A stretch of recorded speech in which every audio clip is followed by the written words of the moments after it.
If we could all get seated, we can start our annual meeting.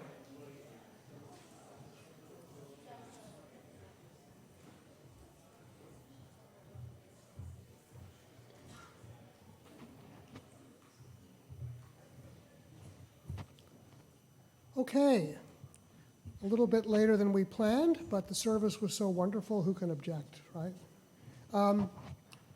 So on this Sunday, May 19th, 2024, I'm calling the meeting to order and welcome everyone to the 157th annual meeting of the Winchester Unitarian Society.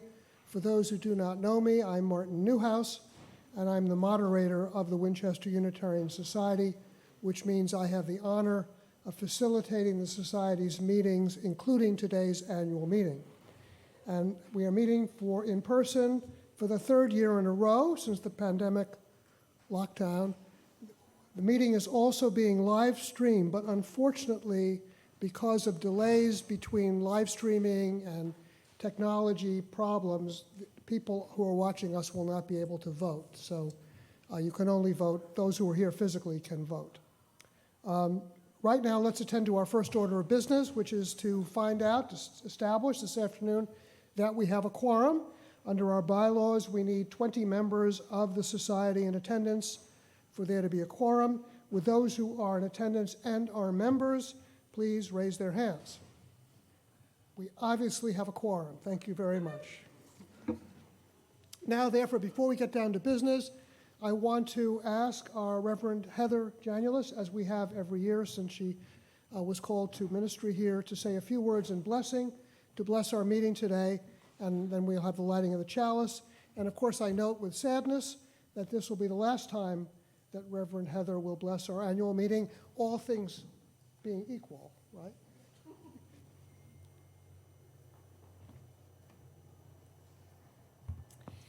In the sanctuary yesterday, we had a memorial service for Denise Konachek, who is a good friend of the congregation and a good friend to many in our community. We used some of these words in the chalice lighting at her service, and they seem to be appropriate today as well. And the beginning part is by Florence Caplow. As we kindle this flame, we honor and remember those who have passed into the mystery. Their brightness lives on in our vision, their courage lives on in our commitments, and their love continues to bless the world through us. We kindle this light too for those among us in this moment and those who are to come. We light our chalice in the spirit of gratitude, memory, and hope.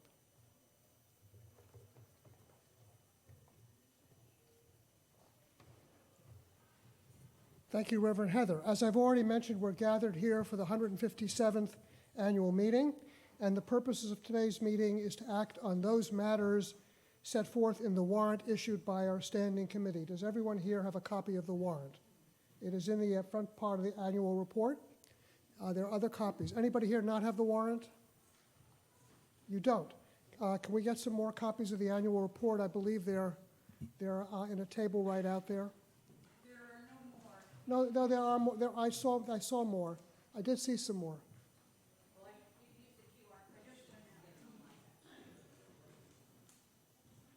There are some more annual reports. Can somebody just check? I was there 2 minutes ago. Where did you look? Right out there? Okay. And if, like me, you forgot to bring your annual report and you can call it up in your phone, perhaps you can give your hard copy to someone who does not have a cell phone. Yeah, you can call it up on your phone by going to the, searching in your email for Winchester Unitarian Society and finding where it was sent out. It was emailed to everybody.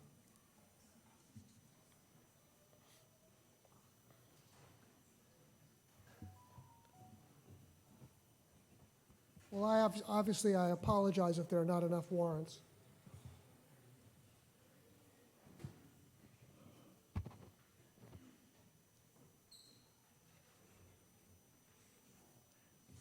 Can everybody have access to a warrant? Do you have it? Okay. Anybody else still not have a warrant or have access to it?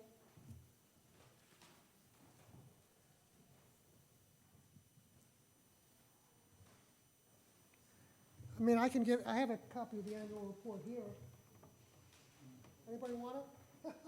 I'm not accepting any bids, I'll give it to free. I'll go print a couple more warrants specifically if it helps. Okay, good, okay, great, we have a couple more ones. All right.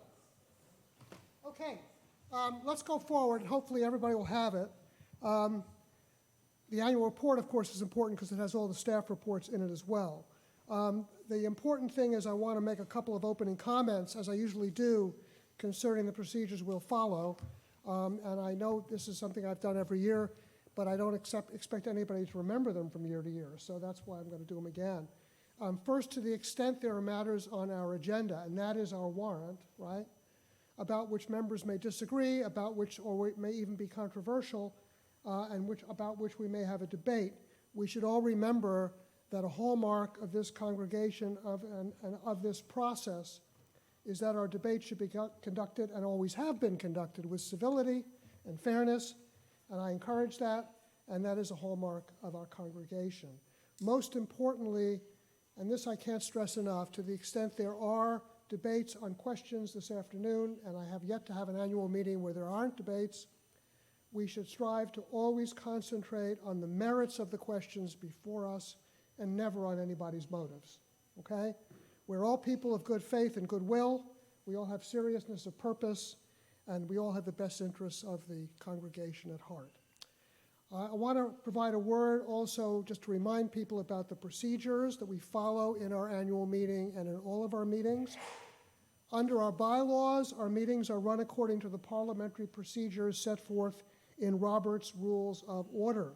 And we're bound by those rules, and we cannot depart from them. Robert's rules have been around a long time.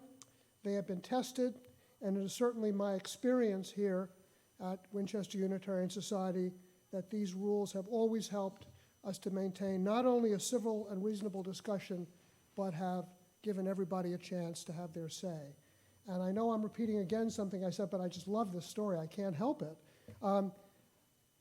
Robert's rules came about because an Army officer, Henry Martin Roberts, was asked to moderate or facilitate a discussion at the First Baptist Church at 149 William Street in New Bedford, Massachusetts, and it was a debate about abolition, right?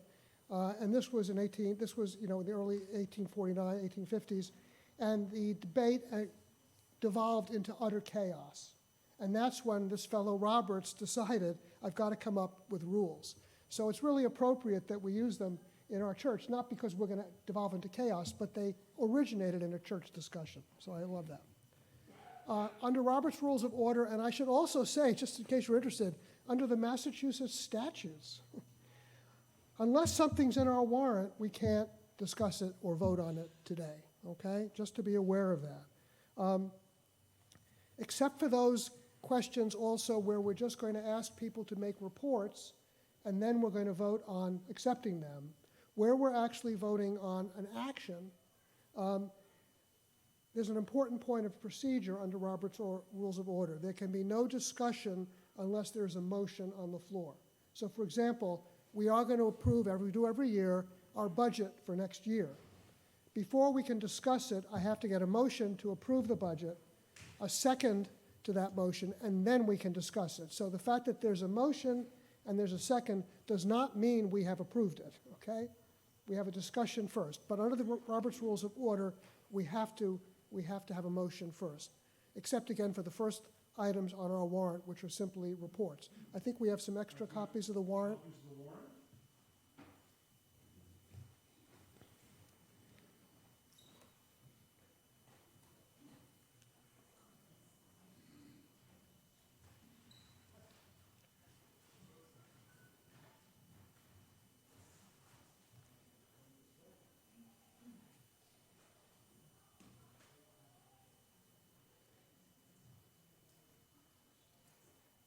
I think we have one more.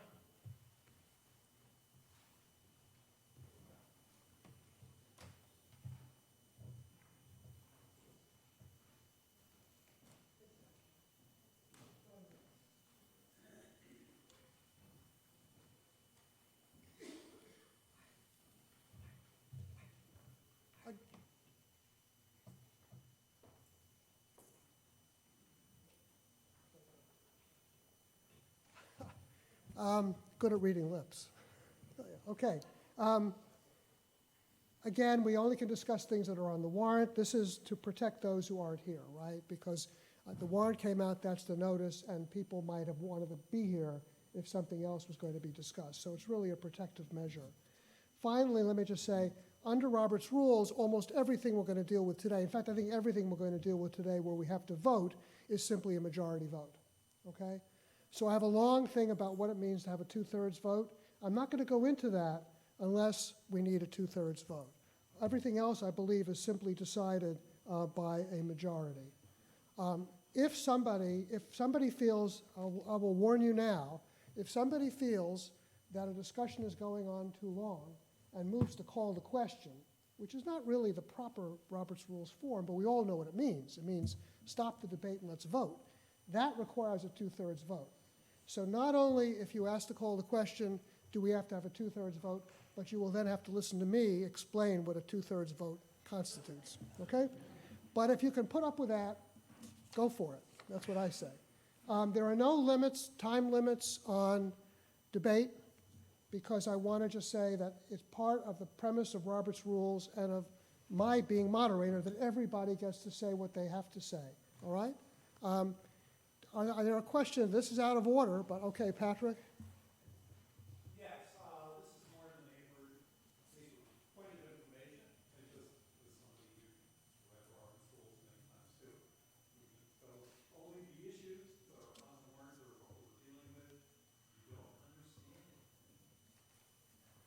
Raise your hand, ask for clarification. Chair remain directly to the board member Nathan. My point of information today, request for information. My understanding is that currently we are in violation of our society's bylaws. To wit, having the budget audited on a very regular basis. Patrick Drain. So we are supposed to have our budget audited on a regular basis. I forget the exact number of years. It's 2 years, 4 years. It's probably been closer to 10 years. So I would like clarification from someone who's better familiar, who's read the bylaws more recently than I. I have the utmost confidence and good faith in the people who are involved in our finances. So that's not the problem.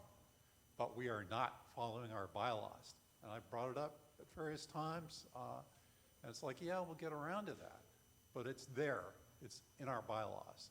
I would like attention to be given to that, and I would like a clarification right Not now. now, Somebody not now, who knows the Patrick. number of years it's been and how frequently it's supposed to be. Thank you. That is not on the warrant, it's not an issue before us, so we're not going to discuss that, certainly now. It's not a point of order, pardon me.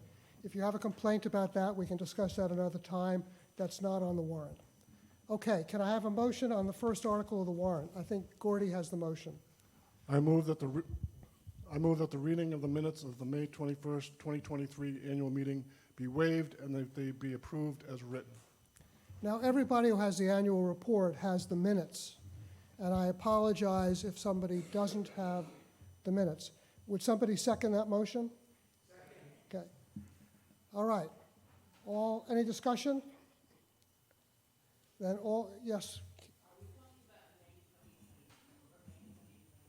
May 2023. May 21st, 2023. Okay. All in favor of? Okay, all right. Any opposed? Okay, any abstentions? No? Okay. So the first order of business is concluded. Now we come to that part of our meeting, and this is Articles 2 through 7 of the warrant, where we have reports of our staff and staff leaders. Those reports, generally in the past, have just been presented in writing, and we have just voted on them in writing. This year, the decision was made that we should ask people to stand up and give a brief summary of their report, or maybe more in-depth aspect to their report. But my view is that we should still vote on them as a block. In other words, as opposed to stopping after each person's given a report and having a motion, do we accept it, and a second, et cetera, that we should vote on them all as a block. So hopefully nobody finds that objectionable. And so I'd like to start with the report by Sam Wilson.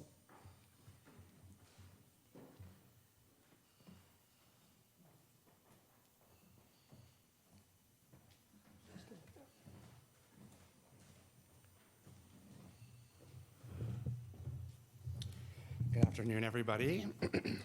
My name is Sam Wilson. I'm proud and grateful to be currently serving in my second year as your Director of Youth and Children's Ministries, my third year as the primary religious educator at WUS, and my 10th year here at the Society. My role is to be ultimately responsible for all of our ministries to children and youth from birth through 12th grade. I also work most directly with our two youth groups, WUS-EG for high schoolers and JUS-EG for 7th and 8th graders. I'm here to represent all of our RE staff.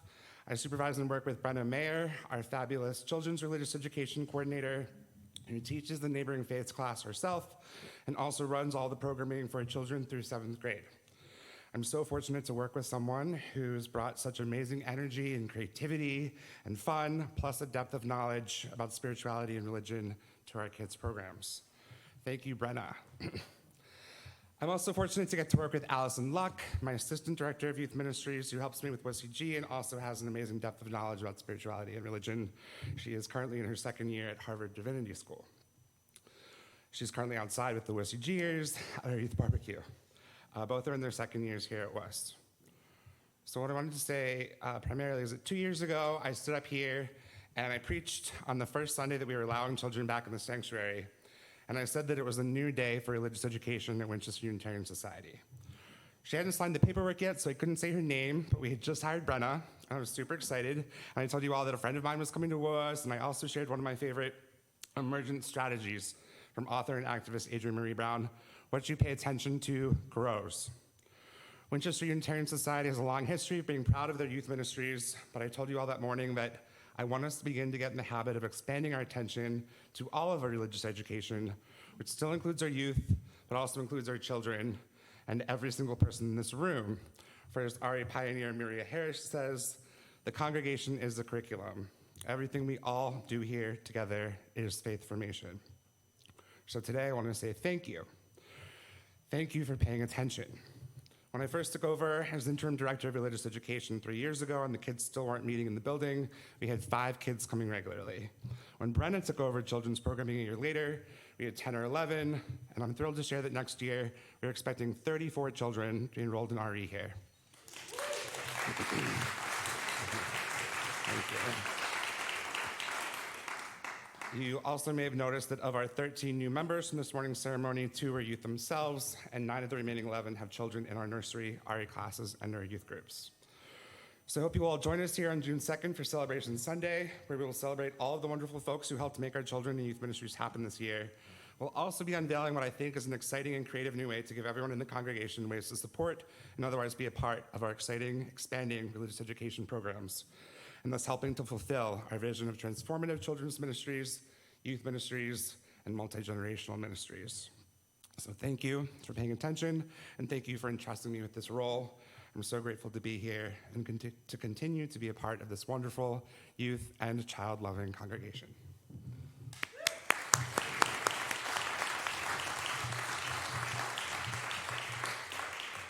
Next, we're going to hear from Reverend Heather.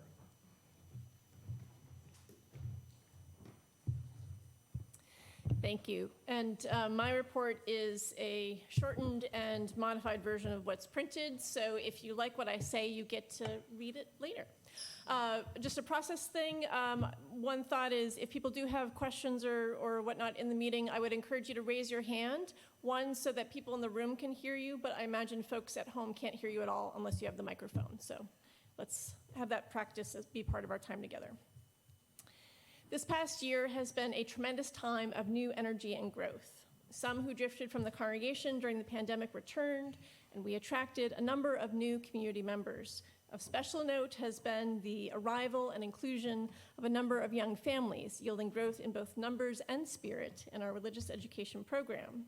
This has been especially remarkable as Director of Youth and Children's Ministries, Sam Wilson, was on a much-deserved sabbatical for a good portion of this year. I thank Brenna Mayer and Allison Luck for working so hard to keep these programs vibrant. It is my hope that this enthusiasm and momentum will continue into the future. Joy can be contagious. And here's where great minds think alike. I also quote Adrienne Maria Brown saying, "What you pay attention to grows." I am sad that I will not be part of this ongoing future at WUS, with this being my final year of ministry here, but it's inspiring to feel this energy and imagine where it will take you.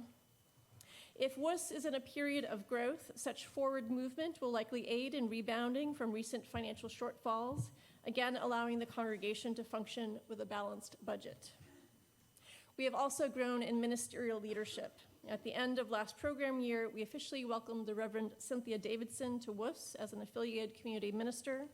Reverend Davidson is a passionate advocate for environmental justice. This year, she led and co-led 2 services centered on environmental sustainability and spirituality, along with consulting with our Green Sanctuary team. I'm also proud of the ways our membership took responsibility for community care. Our new safety task force led 3 trainings for ushers and greeters, staff, and members to be better equipped in the event of an emergency. We also welcomed a new group of pastoral care associates after they participated in 3 3-hour training sessions. Yet there have also been painful moments too. Every year brings its difficult losses.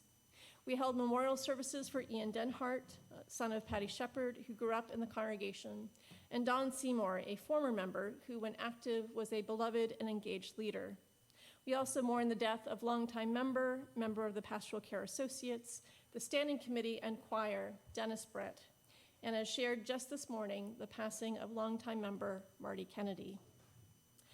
Leaving WUS is a significant loss for me. There are no words to name how much I cherish each member of the community and so many of our rituals and traditions, rich with meaning and joy. WUS has changed me in significant and positive ways.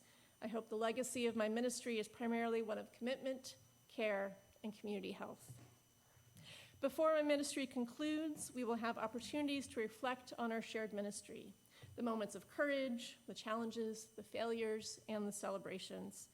We have been made stronger through our connections.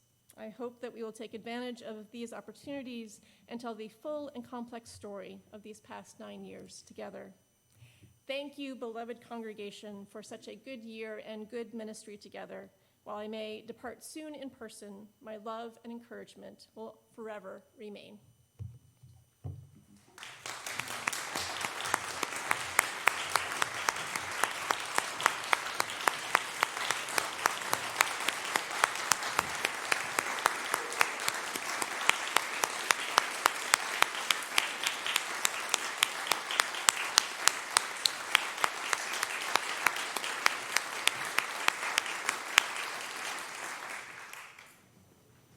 Thank you, Reverend Heather. And now Richard Dorbin will give his report. Greetings. I hope I know everybody here. There are some faces I don't, but I'm Richard Dorbin, the admin and the outreach director. I grew up in New Mexico in Santa Fe, and as I think most of the kids growing up in the elementary schools has field trips. They go off to Los Alamos and they learn about nuclear reaction and the history of what happened at Los Alamos. And one of the displays was a big box, clear box, and they drop in a single ping pong ball, which would touch something, would set off another ball, and all of a sudden this thing is full of bouncing balls. Sometimes the office is like that. One committee here, individuals here, there's lots of needs, and nursery school things are going on, the plumbing goes wrong, there's a trash problem and something doesn't light, there's all sorts of things, but I love it. The chaos that's here sometimes can be a little hard to manage, but you come, you see what happens today with the kids, you realize this is something special that's going on, and that circle, to be part of that, I'm glad to be part of that. To get to this, without getting into lots of details or reading out much of it, I want to point out that Sextons Mike Bussell, Joe Corselli, and Mike Donegan, who's back there working away, have been sort of the backbone of having an awful lot of things that get things done. And I really want them to know, wherever you are, I'm very proud of them and their integrity and their devotion to getting things done is right there. I think we've made some strides as a community of things that happen here that we're opening up. We're trying to bring more people in from the outside. We're trying to recruit more folks that attend the nursery school, that we're trying to expand how the space is used and more people come in. That's part of my mission, things that I'm going to get done. No matter how things move, I want to make sure that the story of what happened today, somehow that's got to be told. So, and I was talking with Steve earlier about that. So amongst all the different things and the growing that I have done to try and do better at the job and take care of the details, that has a little bit of ups and downs, but I'm very glad to be here and know that I'm devoted to do that. So if you have specific questions, I'm glad to address those. And if you have specific concerns, please let me know. I want to make sure we address all of those. Is there anything anybody has questions on today? Thank you very much. Please talk to me in the future.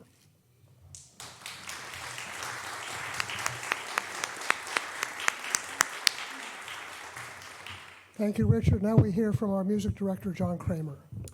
Hello, friends.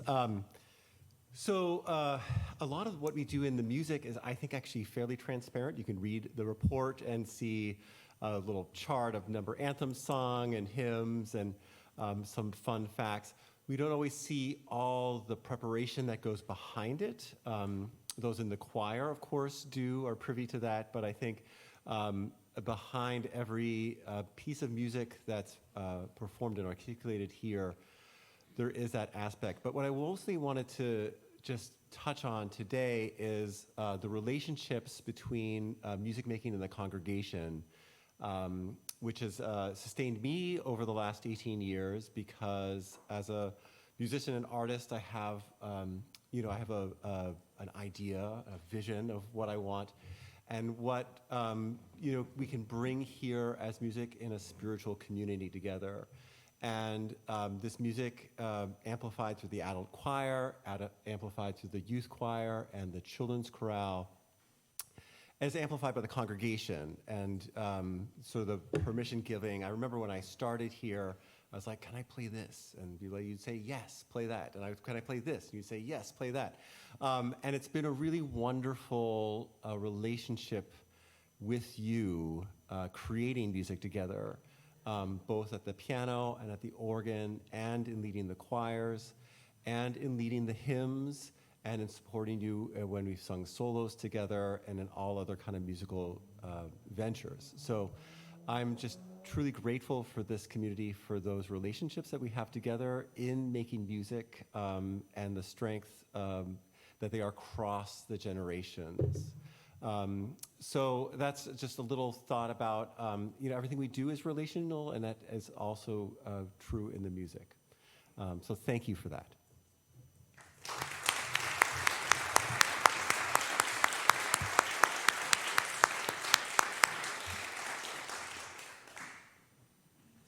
And now we hear from a representative of the trustees of permanent funds.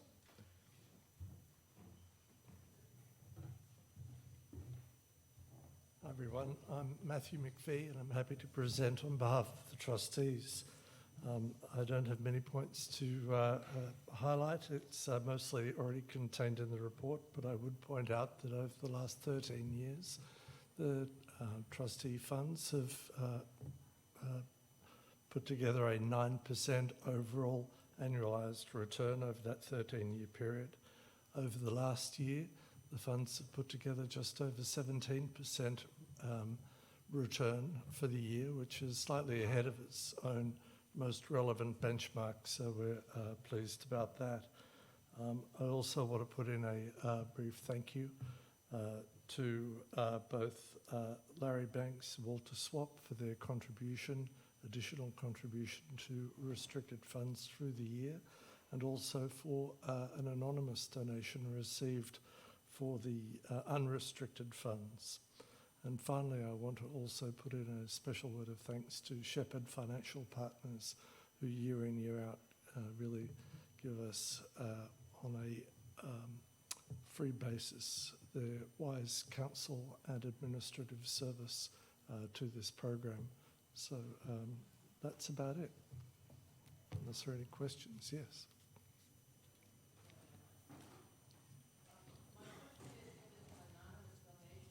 Claire, could you wait till you get a microphone? You mentioned that we had received an anonymous donation this current past year.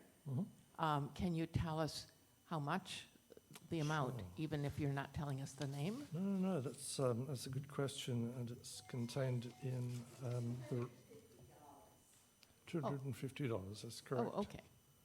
And you'll see those numbers contained in Table B, outlining the restricted and unrestricted contributions.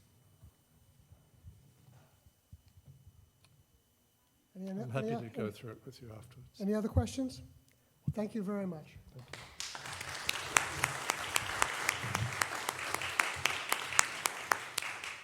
And now we hear from Gordy McIntosh, the report of the Standing Committee.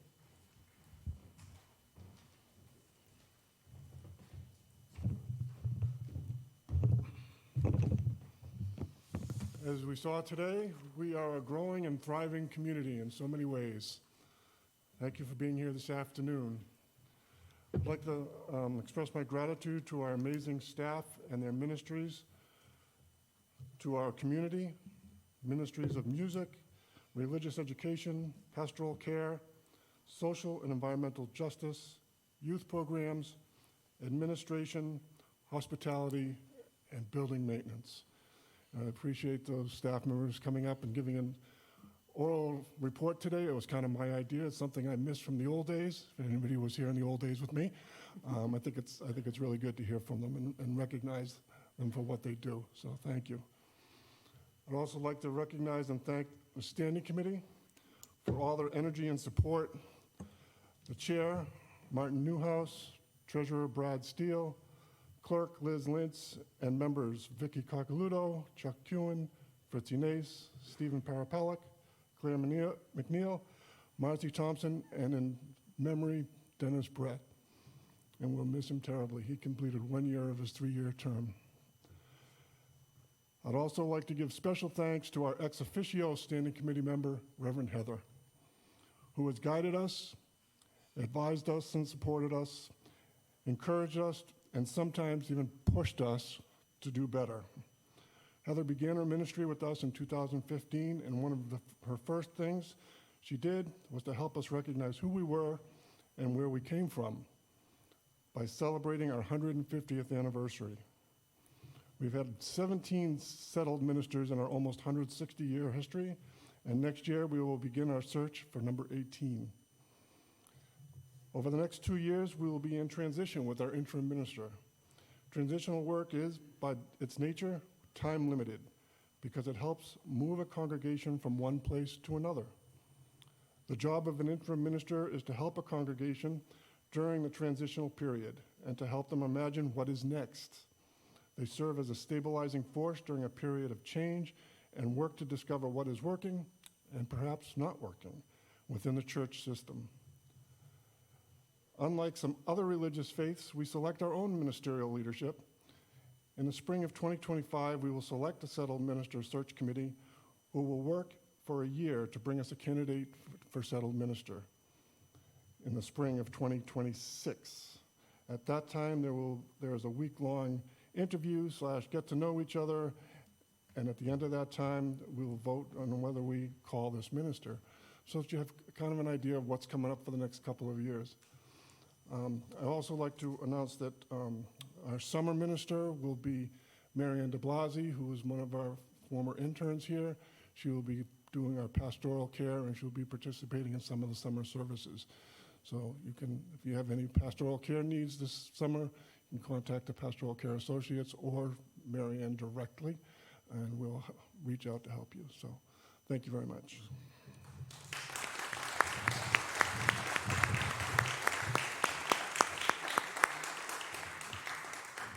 Thank you, Gordy. May I have a motion on Articles 2 through 7 of our warrant?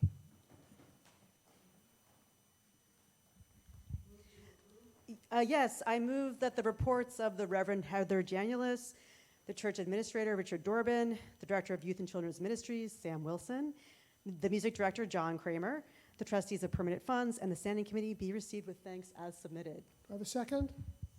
Second. All in favor? Okay, great. All right, any opposed?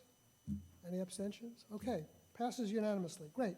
Now we get to Article 8 of our warrant, which is to hear and to act on the treasurer's report for the fiscal year ending August 31st, 2023, and the treasurer's estimated report for the year ending August 31st, 2024. May I have a motion on that?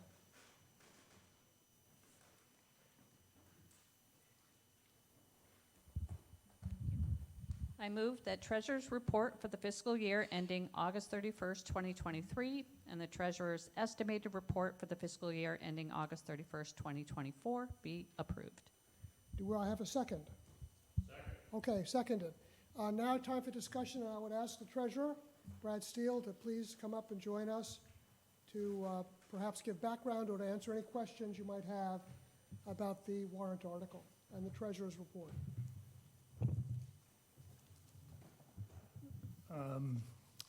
Yeah, I'll keep this brief.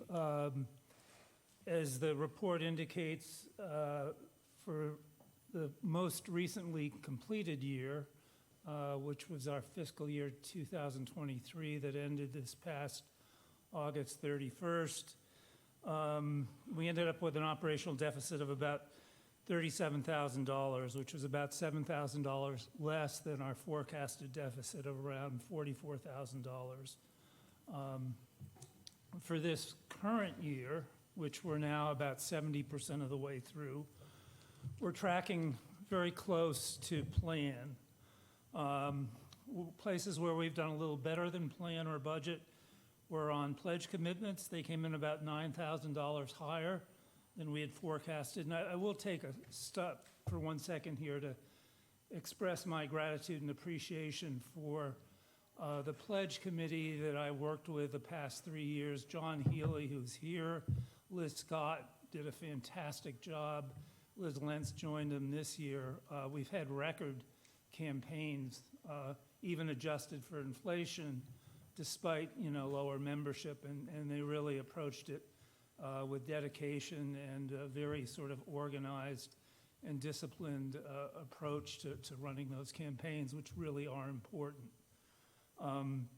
So that was better than forecasted. We've also got a little bit of a boon by rising interest rates. It's glad to know there's a silver lining to that cloud. The CDs that we've been earning 0.25% interest on for most of the last decade have suddenly mushroomed up to over 5%. So we've got about an extra $6,000 in interest accruing this year. The concert series was highly successful. Thank you, John. And the music committee's committing $2,000 more to the operating budget than was forecasted. Offsetting that a little bit on income is our fundraising was down from $20,000, which is sort of an annual figure we put in. Some years we have successful fundraisers, like last year with the rummage sale, brought in a net of about $30,000. This year, between the arts and crafts fair in the fall and what we hope will be some food sales on Town Day, we're going to be more around $10,000. So we're going to end up about exactly where we expected to be in terms of income with those slight variances. On the expense side, staffing expenses are slightly less than we anticipated. They're offset by building expenses, repairs being a little bit more than anticipated, which with this aging building seems to be something that we should anticipate, or I should anticipate better. But otherwise, I think we're going to end up pretty much where we expected according to plan, with about a $30,000 deficit. So that's where I expect us to end up for the most recently completed year and for this year. Any questions?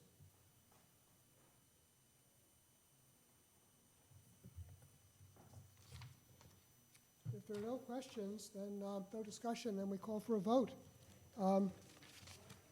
Excuse me? This is the report on last year and an estimated report for this fiscal year. Correct? Yes. This is Article 8. So the motion before the House is that the treasurer's report be approved. All those in favor? Aye. Any opposed? Any abstentions? Okay, the treasurer's report is approved. And I'd ask Brad to stay here for the next article. That is the fourth Article 9, which is to approve the budget recommended by the Standing Committee. And can I have a motion on that, please? I move that the budget recommended by the Standing Committee, thank you, for the fiscal year ending August 31st, 2025 be approved. May I have a second? Okay, now we're open for discussion. The budget is, I believe, is in the annual report, correct? We have the budget there? Yeah. I think the budget made it into the annual report, the final annual report, yeah. I know that the link online was rather interesting. A few of you pointed out that there were some numbers, multi-million-dollar deficits, you know, for relatively minor accounts. I love it that Vicki sent this, you know, sort of polite note to me saying, some of these numbers I'm having trouble understanding. Could you take a look at them? I think if it had been me, it would have been WTH, exclamation point, you know, but yeah, so they came out a little bit different translating into the online link somehow, but hopefully you were able to find the correct version. I was sort of looking this morning, like to sort of play around with numbers, and I was saying, well, what do these numbers mean in terms of, obviously we talk a lot about financial trends, what's going on with the church. So I looked back a decade at what our budget was for FY15, and our income was projected to be $610,000, which in 2024 dollars is $806,000. Our actual budget this year is $798,000, so we have about a 1% shortfall, you know, in comparison with 10 years ago. On the expense side, our budget was $625,600 in FY15, which would translate to $826,000 this year. We're at $803,000, so we're about $22,000 less. That translates to about 2.5% less expense in real dollars compared with 10 years ago. Now, what's interesting about that is our income is similar, our expenses are very similar in real terms to where it was 10 years ago. We have 25% less members. I think this is a good story in the sense that we've managed with a smaller base, but, you know, strong continuing commitment to maintain a level of financial support for the church. And when you look at, you know, our programming, music, you know, and John was here 10 years ago, Sam had started 10 years ago, Heather may have just been starting 10 years ago. So if you look at, you know, what I sometimes refer to rather mundanely as, you know, programming, pastoral ministerial services, social action, our commitment has remained unwavering in the last decade. Religious education, youth services, and wonderful music. We've maintained that strong content for the last decade. And it shows in our budget. We haven't really increased in what we're spending, but we've maintained that support despite having a little bit of a reduced, you know, base that's having to maintain that support. Of course, the exciting thing this year is that we do see growing attendance in the pews. We see that increase in youth and young families in religious education. So we're beginning, hopefully, to see, as Sam and Heather have referred to, that what we're paying attention to is beginning to, you know, produce desired results. The budget this year has projected to be only a $5,000 deficit. So we've gone from 3 years ago, a $50,000, $55,000 deficit to deficits in the low to mid-30s the last 2 years, down to $5,000 or $5,000 to $6,000 in this upcoming year. What's even more notable about that is last year, in order to get the budget deficit down to the $30,000 range and reduce the amount of reserves, operational reserves that we had to dip into, we made the somewhat heretical request of the trustees to increase their distribution of permanent funds from 5% to 6%, which they were extremely uncomfortable with. And I probably had not done a good job of sort of bringing them into the loop as we sort of discussed this, the standing committee and the budget team, where do we make up for this deficit if we're not comfortable depleting, the reserves that we need for things like sabbaticals or heavy winters with storms or, things breaking down the building that we don't anticipate. This year, I convened a task force that met in February. There were representatives, Matthew and Rebecca Keller, from the trustees. There were representatives from the standing committee, as well as the budget team, Judy Murray and Kathy Richardson, who met, to sort of collectively come up with a way of sort of thinking through this challenge of aligning our financial resources with our mission and objectives. And I think what was encouraging to me is that, people understand that we couldn't necessarily come into balance, a totally break-even operational budget immediately. But, we identified steps that we could take over time.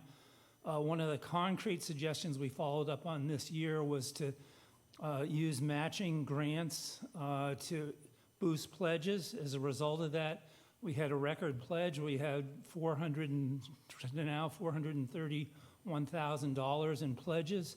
That's almost $40,000 more than we've ever had pledged.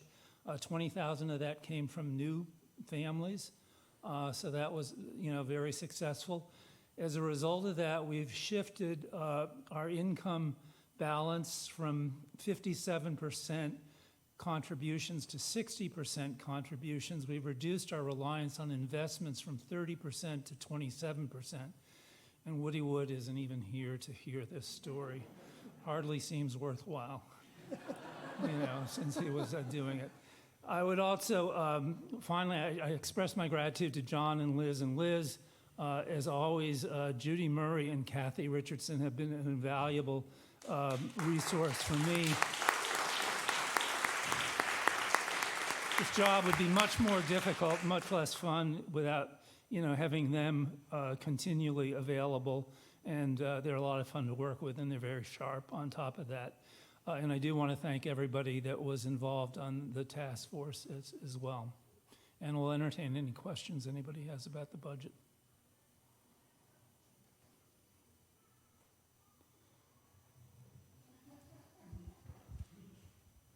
Did I make another mistake, Judy? No. It's perfect. Is this on? Yeah. Hello. I have no comments. Brad, I love you. Thank you for being treasurer and being such a steady hand these past couple of years.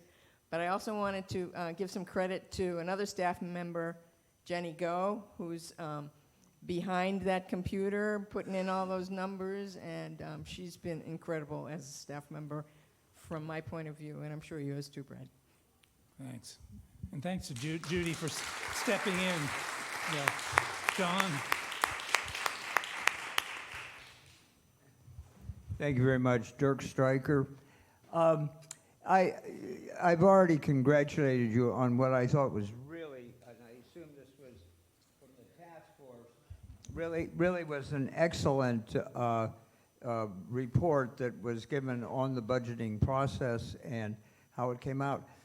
I'm a little bit concerned by the fact that at the end of the report, we talk about declining pledges and declining participation of the congregation, basically, in maintaining this constant flow. So there's a number of changes that have been made. People talk about this service today with the large participation of families and so forth as being an important bellwether for the future, and that may be true, but how reliable is that, which is more or less a kind of a guess, as opposed to the actual figures that you show in the task force report? I think the challenge we have is what's working to our advantage is the aging of our demographic, and what's working to our disadvantage is the aging of our demographic. Because of our demographic, I think we're seeing high generosity, per capita member, if you like, because, we paid our mortgages, we've gotten our kids through school, we've sort of see the finish line, and I think that, a lot of us are contributing more generously, which is really helpful, and more generously and more hopefully, because we also see the importance of building the church with a new generation. We started to see that this year. That's part of the purpose of the matching program. We achieved the goal of getting a full match of the $20,000, which is great from new families. We failed on the second goal, which was an important one, which was to increase the number of members that we had pledging. We actually are slightly lower than that. Hopefully there'll be a few people that we expected to pledge that hopefully will continue. We may pick up pledges over the next several months, but you're right. And we had 13 new members signing.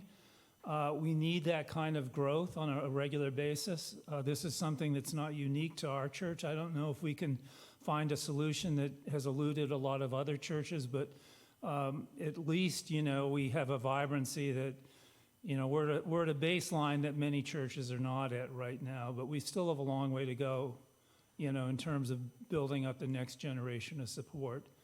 And I think for a lot of us sitting here who share the color of my hair, your continued support, your thoughtfulness about, legacy giving, about, the value that this church may represent as an institution worth, continuing in the future, is something that, deserves our consideration and thought, hopefully. But we're very appreciative for, the continuing and frankly expanding support we've received from many of you already.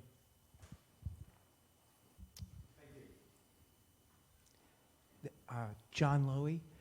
Yeah. I just want to first say, fantastic job in all you do. I wonder if this is a place where we might follow up on the earlier remark by Patrick Drain with respect to the budget audit process. Is there a cost for the audit that maybe we need to know about?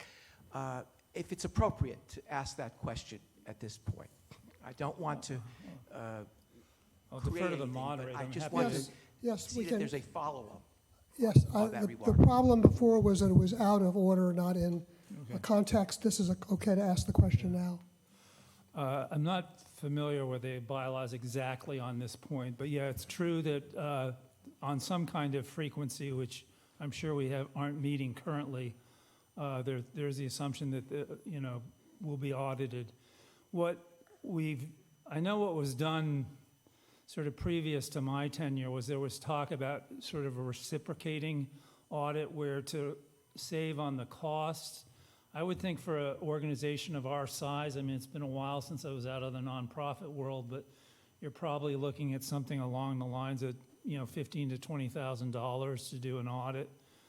Given our situation, that would be a bit painful, obviously, but a professional audit, you don't have a treasurer who's competent enough to audit, another church, so I can't really volunteer in exchange, as a sort of CPA type person to do the Arlington church and have Arlington do. I don't know if we have anyone who's capable of doing an audit that would be interested in some kind of exchange program. A few churches have used that approach. I don't know how many, but that as a way of kind of contributing in kind basis.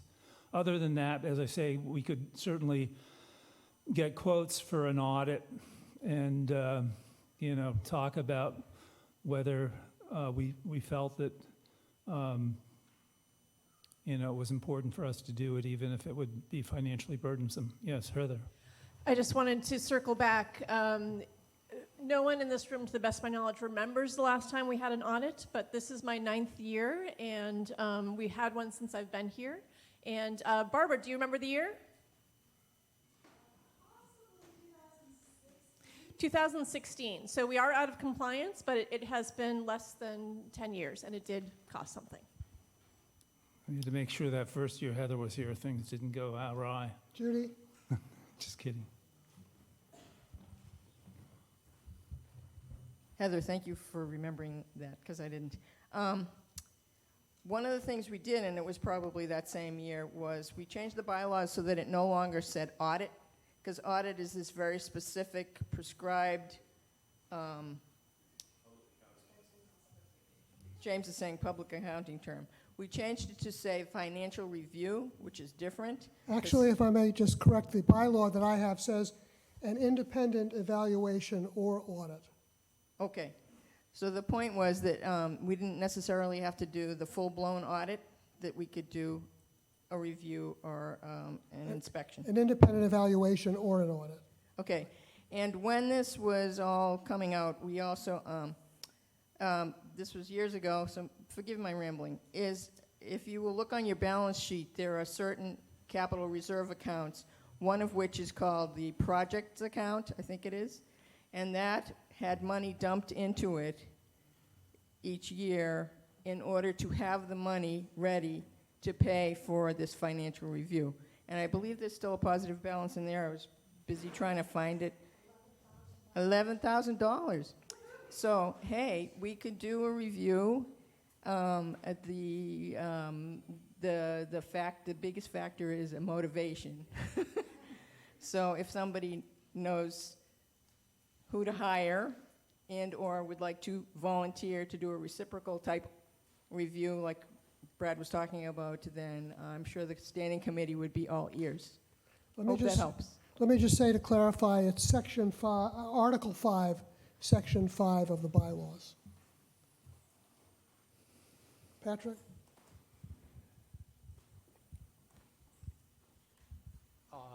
Many years ago, or at least 4 or 5, Judy urged me when I was on standing committee to look into this. And at the time, we didn't really get much achieved. But again, like 5 years ago, I was getting a feeling that the price is going to be 15 to 20K. So your projection may be a little optimistic. Hope not. Yeah, if it's not an audit, if it's a review, financial review, it may be a little less expensive. It's true, and we can certainly look into, getting some quotes for having that done professionally. Any other comments or questions? Then I would call for a vote on the motion, which is to approve the budget recommended by the Standing Committee for the fiscal year ending August 31st, 2025. All those in favor? Any opposed? Any abstentions? So that Article 9 has passed. Our budget is approved. Thank you.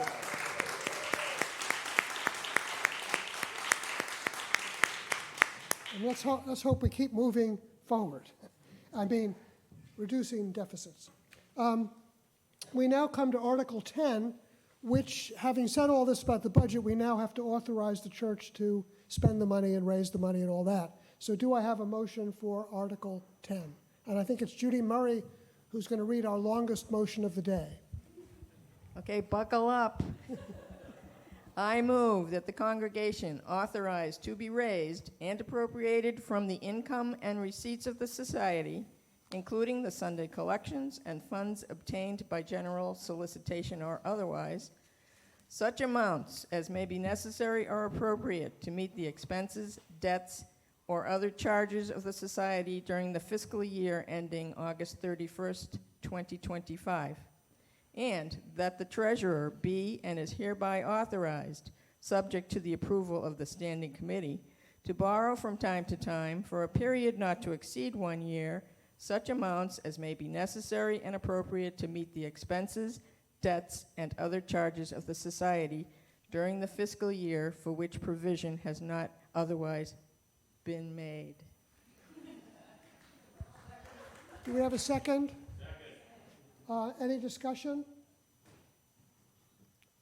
All those in favor of Article 10, please raise your hands. Any opposed?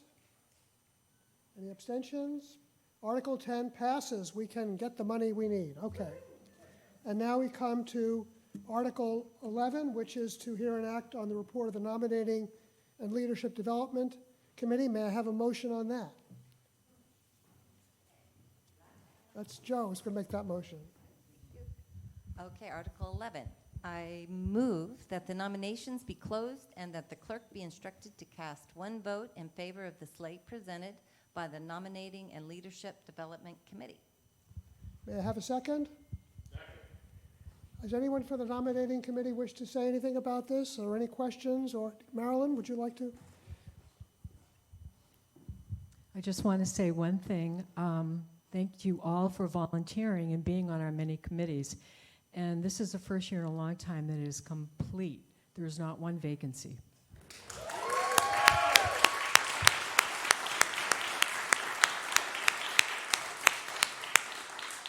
Claire?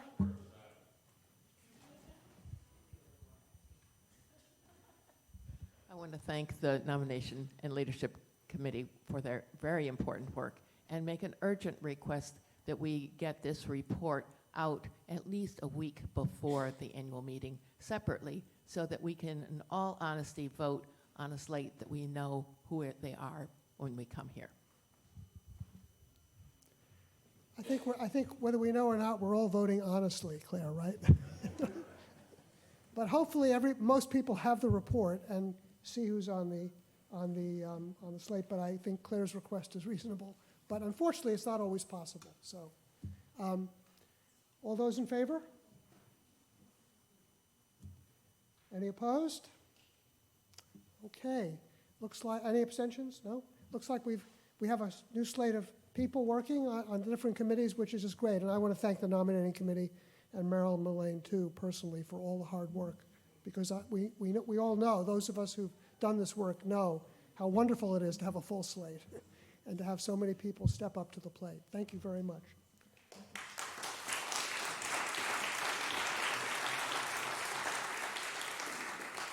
Article 12 is to hear and act on any other business that may legally come before this meeting. Does anybody have a comment, Catherine? Oh. Not business for this meeting, but anybody who wants to hear more about our incoming interim minister, stay afterwards. I'll be glad to talk with you. And Peter has his hand up, even though we have nothing on the floor. Well, I have a question asking for clarification. So, to hear and act on any other business that may legally come before the meeting, and the only business that may legally come before the meeting is business that is specified in the warrant, and so there cannot be any other business, right? Why do we even have this? Can everybody hold that in their mind? Do I have a motion on Article 11? Can somebody just move? So moved. Any second? Okay, now we have your comment, your discussion. Why do we have this article, since there is no business that can come up that wasn't already specified? I'm tempted to say, why did the chicken go to the other side of the road, right? I mean, we have it because it's traditional to have it. I myself have searched Robert's rules, I've searched precedent, and I fear you are correct. The only thing that can actually come before the meeting is something having to do with it, which is on the warrant. So perhaps it means if something was forgotten or something overlooked, it can then come. So that's why we keep it there. But you're absolutely right, no new business, okay? And with that note, we have come to the end. Before we come to the end, though, we've had a lot of applause here today. And before we adjourn, could we just again show our appreciation to all those who have been leaders during the past church year by applauding them.